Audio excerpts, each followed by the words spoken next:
ভীষণ আক্ষেপের সঙ্গে শ্রী রাধা উচ্চারণ করছেন, আমার বধুয়া আনবাড়ি যায় আমারই আঙিনা দিয়া। নমস্কার বন্ধুরা, আমি দীপঙ্কর মণ্ডল। নবান্ন নিমন্ত্রণে আপনাদের সবাইকে স্বাগত। স্নাতক স্তরে যারা সাহিত্যের ছাত্র তারা বৈষ্ণব পদাবলীতে এই লাইনটা খুব মনোযোগ দিয়ে পড়েছেন, যে শ্রী রাধা আক্ষেপের সুরে বলছেন, আমার বধুয়া আনবাড়ি যায় আমারই আঙিনা দিয়া। মানে তার প্রিয়তম শ্রীকৃষ্ণ অন্য লোকের বাড়িতে, সম্ভবত অন্য নারীর বাড়িতে যাচ্ছেন, তার বাড়ির উঠোন দিয়ে। কতটা কষ্টের! কেন এই কথা বলছি? তার কারণ এ রাজ্যের যারা লক্ষ লক্ষ কোটি কোটি তৃণমূলের সমর্থক, যারা কর্মী, তারা মমতা বন্দ্যোপাধ্যায়ের কথায় নাচেন, ওঠেন, বসেন, ঘুমন, স্বপ্ন দেখেন, খান, খেলা করেন, অভিষেক বন্দ্যোপাধ্যায়ের কথা শোনেন। তারা যখন আমাদের এই খবরটা দেখবেন, তারাও শ্রীরাধার মতোই আক্ষেপ করবেন, আমারই বধুয়া আনবাড়ি যায় আমারই আঙিনা দিয়া। কেন? সেই খবরটাই আপনাদেরকে আজ দিচ্ছি। রাজ্যের মুখ্যমন্ত্রী তথা তৃণমূল নেত্রী মমতা বন্দ্যোপাধ্যায় এবং তৃণমূলের সাধারণ সম্পাদক অভিষেক বন্দ্যোপাধ্যায় তারা আজ অর্থাৎ 5 নভেম্বর 2025 এসআইআর এর ফর্ম ফিল আপ করেছেন। হ্যাঁ, ঠিক শুনছেন, আজকে দিনের প্রথমার্ধে ভবানীপুর কেন্দ্রের যে দুজন মূল ভোটার, ভবানীপুর কেন্দ্র কার? মমতা ব্যানার্জি সেখানকার এমএলএ। প্রথমে দাঁড়িয়েছিলেন নন্দীগ্রামে 2021 সালে হেরে যাওয়ার পরে শোভনদেব চট্টোপাধ্যায়কে লাথি মেরে সরিয়ে দিয়ে সেই কেন্দ্রে বাইর ইলেকশন হয়েছিল, অর্থাৎ উপনির্বাচন হয়েছিল। মমতা ব্যানার্জি জিতেছিলেন এবং তিনি সেখানকার বিধায়ক, তিনি সেখানকারই ভোটার। মিত্র ইনস্টিটিউশনে তারা ভোট দেন। আজকে দিনের প্রথমার্ধে অমিত কুমার রায় নামে একজন বিএলও, যিনি ওই এলাকার দায়িত্বে রয়েছেন, যিনি একজন সিভিল ডিফেন্সের কর্মী, সরকারি কর্মী অবশ্যই, তিনি আজকে গিয়েছিলেন প্রথমে 30B হরিশ চ্যাটার্জি স্ট্রিটে, মমতা ব্যানার্জির বাড়ির ঠিকানা। সেখানে তিনি প্রথমে যখন যান, তাকে তো ঢুকতে দেওয়া হয়নি। আপনারা জানেন যে হরিশ চ্যাটার্জি স্ট্রিটে ঢুকতে গেলে স্থানীয় বাসিন্দাদেরও একদম পা থেকে মাথা পর্যন্ত চেক করা হয়, ব্যাগে কি আছে, কোথায় যাচ্ছেন জবাব দিতে হয়। প্রথমে তাকে আটকানো হলো বড় রাস্তার উপরে, মানে কালীঘাটের গেটের একদম উল্টো দিকটাতে।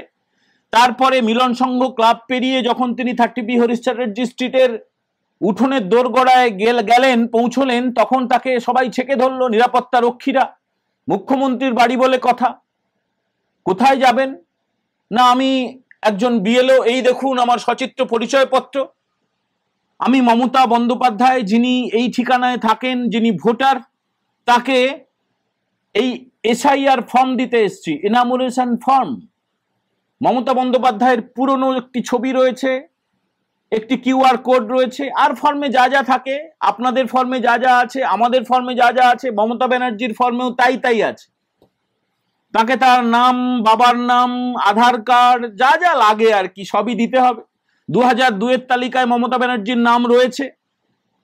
তখন সেই সিকিউরিটির কর্মীরা, নিরাপত্তা রক্ষীরা বললেন যে না, এখানেই দিয়ে যান ফর্মটা, আমরা পৌঁছে দেবো তার কাছে। না, অমিতবাবু বললেন না, সেটা হবে না। নির্বাচন কমিশনের নিয়ম হচ্ছে, যিনি ভোটার তিনি যদি বাড়িতে থেকে থাকেন, তার হাতেই আমরা এই ফর্মটা দেব। এছাড়া আমরা ফর্ম অন্য কারো হাতে দিয়ে যেতে পারবো না। আপনারা কি তার রক্তের সম্পর্কের আত্মীয়? আপনারা কি তার বাবা মায়ের কেউ? তা তো নয়, দেখে তো মনে হচ্ছে ছোকরা। বাধ্য হয়ে নিরাপত্তা রক্ষীরা তাকে প্রবেশ করতে দিলেন, তবে তার ব্যাগ এবং মোবাইল সেখানে রেখে দেওয়া হলো। অমিত বাবু 30B হরিশ চ্যাটার্জি স্ট্রিটে ঢুকে মমতা ব্যানার্জির হাতে এসআইআর এর ফর্মটা দিয়ে এসছেন এবং তিনি জানিয়ে এসছেন, ম্যাডাম আপনি ফিল আপ করে এই আমার ফোন নাম্বার, আপনি অথবা আপনার অফিসের কেউ ফোন করে জানালে নির্দিষ্ট দিনে আমি এসে আপনার এই ফর্মটা নিয়ে যাব। বুঝলেন? একই ঘটনা ঘটেছে পাশের বাড়িতে। অভিষেক ব্যানার্জি যে বাড়িতে থাকেন, তারা একই বাড়িতে থাকেন না। প্রাসাদোপম একটি বাড়িতে অভিষেক ব্যানার্জি থাকেন। সেই বাড়িতে একবার আমার প্রবেশ করার সৌভাগ্য হয়েছিল। সে ঘটনা পরে কোনো একদিন আপনাদেরকে শোনাবো, কিভাবে প্রবেশ করতে হয়, সেখানে গিয়ে কি কি দেখা যায়। বাড়িতে এসকালেটর আছে, লিফট আছে, সেসব ঘটনা পরে আপনাদেরকে বলবো একদিন। অভিষেক ব্যানার্জিকেও একইভাবে এসআইআর এর ফর্ম দিয়ে এসছেন এই অমিত কুমার রায়, সিভিল ডিফেন্সের কর্মী। তাহলে খেলাটা কি দাঁড়ালো? প্রিয় দর্শক বন্ধুরা, বুঝতে পারছেন খেলাটা কি দাঁড়ালো? এই মমতা ব্যানার্জির কথাতে, এই অভিষেক ব্যানার্জির কথাতে যেভাবে লাফালাফি চলছে, যেভাবে ঘটি বাঙালের মধ্যে লড়াই করিয়ে দেওয়া হয়েছে, যেভাবে হিন্দু মুসলিমের মধ্যে বিদ্বেষ ছড়ানো হয়েছে, যদি কোনো কারণে তৃণমূলের দাবি অনুযায়ী কেউ আত্মহত্যা করে থাকে তাহলে তার দায় কার? বলুন দায় কার? তৃণমূল কংগ্রেসের। অফকোর্স তৃণমূল কংগ্রেসই আতঙ্কটা ছড়াচ্ছে। তৃণমূল কংগ্রেসই বলছে উদ্বাস্তুদের ক্যাম্পে যাওয়ার দরকার নেই, আমরা আছি। আমরা যে সিএএ ক্যাম্প চলছে রাজ্যে, শয়ে শয়ে মতুয়া সম্প্রদায়ের মানুষের মধ্যে আতঙ্ক ছড়িয়ে দেওয়া হচ্ছে, যারা অনুপ্রবেশকারী অথচ হিন্দু, খ্রিস্টান, পার্সি, বৌদ্ধ, তাদের মধ্যেও আতঙ্ক ছড়িয়ে দেওয়া হচ্ছে। একটা প্যানিক তৈরি করে দেওয়া হয়েছে চারিদিকে, কি না কি হয়ে গেল। অথচ 12টা রাজ্যে একসঙ্গে চলছে এসআইআর, 12টা রাজ্যে কোথাও কোনো খবর নেই। এ রাজ্যের একজন সিপিআইএম এর কেন্দ্রীয় কমিটির সদস্য, তিনি গিয়েছিলেন তামিলনাড়ুতে, ফিরে আসার পরে তার অভিজ্ঞতা তিনি বলছিলেন কোথাও কিছু নেই। অথচ আমাদেরই হই হই হই হই করে প্রত্যেকদিন টিভি চ্যানেলে বাইট দিতে হয়, ফোন ইন দিতে হয়। তামিলনাড়ুতে কোথাও কিছু নেই, কোনো সাড়া নেই, শব্দ নেই, কিছুই নেই। একদম একদম সঠিক কথাই বলেছেন। আমার ব্যক্তিগত অভিজ্ঞতা, দক্ষিণ ভারতের বিভিন্ন রাজ্যে গিয়ে আমি দেখেছি, আমাদের রাজ্যে যেমন রাজনীতি নিয়ে যেভাবে চর্চা হয়, যেভাবে গেল গেল শব্দ, হই হই রই রই, মার মার কাট কাট, অন্য কোনো রাজ্যে কিচ্ছু নেই। প্রধানমন্ত্রী নরেন্দ্র মোদীর কেন্দ্র বারাণসী উত্তরপ্রদেশে চলছে, কোথাও কিছু নেই। তামিলনাড়ুতে চলছে, কেরালায় চলছে, আন্দামানে চলছে, কোথাও কিছু নেই। যত কিছু যেন এই বাংলায়। তার কারণটা কি? এ রাজ্যে যারা ক্ষমতায় রয়েছে, তৃণমূল কংগ্রেস, তারা চাইছে ঘেঁটে দাও, গাছে তো বেঁধে মারো, ল্যাম্প পোস্টে বেঁধে ফেলো, গরম গরম কথা। আজকের দিনেও তো উত্তরবঙ্গে যাচ্ছেন, দিল্লি থেকে কেন্দ্রীয় নির্বাচন কমিশনের প্রতিনিধিরা এ রাজ্যে আসছেন। রাজ্যের মুখ্য নির্বাচনী আধিকারিক মনোজ আগরওয়াল, তিনিও যাচ্ছেন। কোচবিহার, দার্জিলিং, জলপাইগুড়ি সহ একাধিক জেলায় তারা যাবেন এসআইআর এর প্রক্রিয়া দেখতে। তারপরে তারা অবশ্যই দক্ষিণবঙ্গেও আসবেন নিশ্চয়ই। এখনো পর্যন্ত কোনো সূচি হয়নি। আমরা যে কথা বারবার বলেছিলাম আগে, এখন বলছি, আবারও বলবো, যে কারো বাবার সাধ্য নেই এই স্পেশাল ইন্টেন্সিভ রিভিশনকে আটকায়। আর মূর্খের মতো কেউ যদি আটকায়ও, লস হবে তারই, ক্ষতি হবে তারই। শাসক দল তৃণমূল কংগ্রেস যেভাবে তেড়ে ফুড়ে বলছিল এসআইআর হতে দেব না, আস্তে আস্তে করে কেমন করে ভেজানো মুড়ির মতো মিয়ে গেল আপনারা দেখলেন। রেড রোডে বাবা সাহেব আম্বেদকরের মূর্তি থেকে হেঁটে হেঁটে জোড়াসাঁকো ঠাকুর বাড়ির সামনে গতকাল এসে যে বৈঠকটা হলো, যে সভাটা হলো, লোকজন ছিল না, কিন্তু যে বার্তাটা দিলেন রাজ্যের মুখ্যমন্ত্রী মমতা বন্দ্যোপাধ্যায়, তৃণমূলের সাধারণ সম্পাদক অভিষেক বন্দ্যোপাধ্যায়, তাদের কথার মধ্যে সেই তেজ কিন্তু উধাও হয়ে গেছে। সেই তেজের উধাও হওয়ার পিছনে কি রহস্য? অনেকগুলো কিছু থাকতে পারে। হাইকোর্টে শুনানি থাকতে পারে, শিক্ষক নিয়োগ কেলেঙ্কারির যে বিচার পর্ব চলছে সেটা থাকতে পারে, গ্রুপ সি গ্রুপ ডি কর্মীদের যে অযোগ্যদের তালিকা, সেখানে মুখ্যমন্ত্রীর ভাইঝির নাম থাকা, সেই অস্বস্তি কাজ করতে পারে। শিক্ষক নিয়োগের জন্য যে টাকা নেওয়া হয়েছে সেখানে 15 কোটি টাকা দাবি করা অভিষেক ব্যানার্জি, সে বিষয়েও চার্জশিট জমা পড়ে গিয়েছে।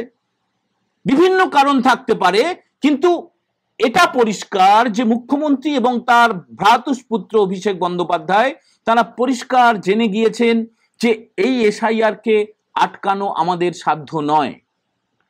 তারপরেও তৃণমূলপন্থী মতুয়াদের একটা অংশ নাকি অনশনে বসেছেন। তারপরেও বিএলওদের ধমকাচ্ছেন তৃণমূলের বিএলএরা, কেন আমাকে জানাননি, কেন আমাকে জানাননি? কোথায় লেখা আছে বিএলএদেরকে জানাতে হবে? আমি যাচ্ছি। ওই যে বলেছিলেন না অভিষেক ব্যানার্জি, বলেছিলেন যে ছায়া সঙ্গী হয়ে থাকবেন, গায়ে গায়ে সেটে থাকবেন, নাওয়া খাওয়া ভুলে যাবেন। সেই কারণেই অতি উৎসাহে যারা হনুমানের মতো লাফানো শুরু করেছেন, তারা যখন শুনবেন যে দ্বিতীয় দিনে, প্রথম দিন মানে 4 তারিখে, নভেম্বরের 4 তারিখে 18 লক্ষ ফর্ম বিতরণ করা হয়েছে। আমরা যখন এই খবর আপনাদেরকে জানাচ্ছি, এক্স্যাক্ট সংখ্যাটা এখনো নির্বাচন কমিশন জানায়নি। তার মানে কি দাঁড়ালো? প্রায় 40 লক্ষ মানুষের হাতে এসআইআর এর ফর্ম পৌঁছে গেছে। 40 থেকে 50 লক্ষ, প্রায় 1 মাস ধরে চলবে। 4 ডিসেম্বর পর্যন্ত ফর্ম দেওয়া হবে, নেওয়া হবে, দেওয়া হবে, নেওয়া হবে। তারপরে একটা খসড়া তালিকা প্রকাশ করা হবে এবং চূড়ান্ত তালিকা প্রকাশিত হবে 7 ফেব্রুয়ারি। তারপরে নির্বাচন ঘোষণা হয়ে যাবে। আর এই প্রক্রিয়াটা যদি আটকে যায়, তৃণমূল সরকার এবং তৃণমূলের নেত্রী নেতা সবাই খুব ভালো করে জানেন যে ভোট যদি না হয়, নতুন সরকার যদি গঠন না হয়, তাহলে রাষ্ট্রপতি শাসন কে আটকাবে? সংবিধানকে আটকানোর ক্ষমতা তো কারো নেই। অতএব এই হাস্যকর যে প্যানিক ছড়ানো, হাস্যকর ভাবে একটা ভয়ের পরিবেশ তৈরি করা, হাস্যকর ভাবে হিন্দু মুসলিমদের লড়িয়ে দেওয়া, আমি আছি, আমি আছি, তোমাদের কোনো চিন্তা নেই। একটা ঘটনা বলি আপনাদেরকে, এই মমতা ব্যানার্জি সংক্রান্ত একটা ঘটনা। একবার রাজ্য বিধানসভায় মমতা ব্যানার্জির ঘরের মধ্যে আমরা কয়েকজন রিপোর্টার বসেছিলাম। তখন ওই আধার কার্ড সবে আবেদন করতে হচ্ছে, সবাইকে আধার কার্ড করতেই হবে, ব্যাংকের সঙ্গে লিঙ্ক করতে হবে, আপনার গ্যাসের যে ডিস্ট্রিবিউটার সেখানে আপনাকে লিঙ্ক করতে হবে, আপনার স্কুলে যে ছেলেটি মেয়েটি পড়ে সেখানে আধার কার্ড দিতে হবে। এই প্রক্রিয়াগুলো তো চলছিল। তখন মমতা ব্যানার্জি ঘোষণা করেছিলেন, কেউ আধার কার্ড করো না, সমস্ত তথ্য নাকি হাতিয়ে নেবে কেন্দ্রীয় সরকার, সমস্ত তথ্য হাতিয়ে নেবে, কেউ আধার কার্ড করো না, কেউ ব্যাংকের সঙ্গে লিঙ্ক করো না। একজন, কেন চোরপোটার বলি বারবার জানেন তো? এই যে রিপোর্টার যারা, আমরা তখন যারা আড্ডা দিচ্ছিলাম মমতা ব্যানার্জির ঘরের মধ্যে, মমতা ব্যানার্জি ছিলেন, সেই যে চোরপোটারটি সে বলল, দিদি আপনি বলেছেন যে আধার কার্ড না করতে, আমি দিদি আধার কার্ডের জন্য আবেদন করিনি। মানে কত বড় ফেরেববাজ, কত বড় মিথ্যুক, কত বড় জালিয়াত দেখুন। মানে চোরে চোরে মাস্তুতো ভাই হয় না, ফেরেববাজে ফেরেববাজে হয়। দিদি বলে দিল করো না, আর সে নাকি করেনি। সে বলে দিল, ও করনি, ভালো করেছো। কিন্তু মমতা ব্যানার্জিকে আধার কার্ড করেননি, অভিষেক ব্যানার্জি আধার কার্ড করেননি। হতে পারে সেটা? এরা লোক খেপানোর জন্য হাজার হাজার কথা, মিথ্যে কথা বলে দেয়। দেখুন, জন্মেই তো আর কেউ তৃণমূল হয়নি, বিজেপি হয়নি, সিপিএম হয়নি, কংগ্রেস হয়নি। যখন বড় হয়েছেন আপনারা, আমরা, তখন আমাদের মধ্যে নিজস্ব একটা বুদ্ধি দিয়ে, বোধ দিয়ে আমরা নির্দিষ্ট কোনো রাজনৈতিক দলকে সমর্থন করছি অথবা বিরোধিতা করছি। আপনারা যারা তৃণমূলকে সমর্থন করেন, যারা মমতা ব্যানার্জি, অভিষেক ব্যানার্জির কথায় নাচেন, ওঠেন, বসেন, তারা একবার ভাববেন যে যারা বলেছিল এসআইআর হতে দেব না, তারাই করছে এসআইআর এর ফর্ম ফিল আপ। আরেকটা ছবি দেখুন, এই মুহূর্তে আরেকটা ছবি দেখাচ্ছি আপনাদেরকে। এ রাজ্যের একটি পুকুরে কেমন ভাবে হাজার হাজার আধার কার্ড, বস্তাবন্দি আধার কার্ড উদ্ধার হয়েছে দেখুন। দেখলেন? আপনারা খেয়াল রাখবেন, আপনাদের পাশের বাড়ির ঝিলে, পুকুরে, কোনায় আবর্জনা যেখানে পড়ে আছে সেখানে কোনো আধার কার্ডের বস্তা পাওয়া যাবে না তো, এপিক কার্ডের বস্তা পাওয়া যাবে না তো। যদিও এই যে এপিক কার্ডগুলো আপনাদের কাছে, আমাদের কাছে রয়েছে, এটার আর কোনো দাম নেই, নতুন এপিক কার্ড আসবে। প্রত্যেকে যে এসআইআর এর ফর্মটা আপনারা ফিল আপ করছেন, এখনো পর্যন্ত যারা পেয়েছেন এবং যারা পাবেন, আপনারা ফর্মটা পূরণ করে যখন বিএলওর হাতে তুলে দেবেন, আমরা সবাই, আপনারা সবাই নতুন একটা এপিক কার্ড পাবো।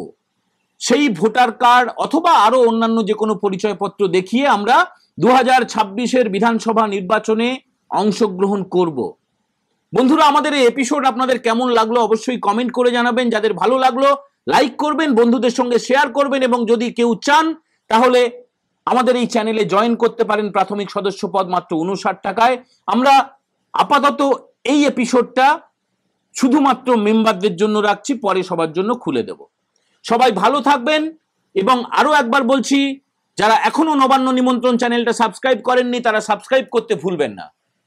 আগামী এপিসোডে দেখা হওয়ার আগে পর্যন্ত সবাইকে জয় হিন্দ, বন্দে মাতরম।